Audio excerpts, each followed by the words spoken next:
10 থেকে 13 বছর বয়সে আমরা জানি মেনস্ট্রুয়েশন সাইকেল শুরু হয় এবং এটি বন্ধ হয়ে যায় অ্যারাউন্ড 45 টু 50 ইয়ার্সে।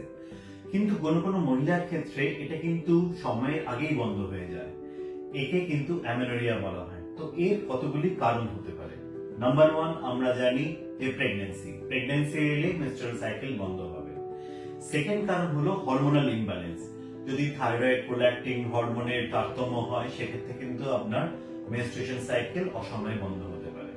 এছাড়া পলিসিস্টিক ওভারি সিনড্রোম, যেক্ষেত্রে আপনার মেল হরমোনের আধিক্য হয়ে যায়, সেখানেও কিন্তু আপনার মাসিকের তারতম্য হয় বা অ্যামেনোরিয়া হতে পারে।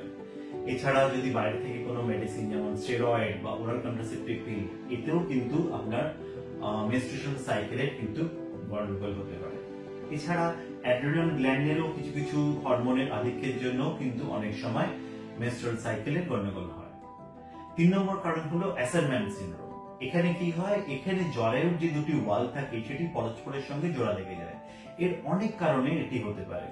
এখানে ডিম্বাশয় বা ওভারি ঠিক থাকলেও, হরমোন ঠিক থাকলেও আপনার যেখান থেকে মেনস্ট্রুয়েশন হওয়ার কথা সেই জায়গাটি নষ্ট হয়ে যাওয়ার ফলে মেনস্ট্রুয়েশন বন্ধ হয়।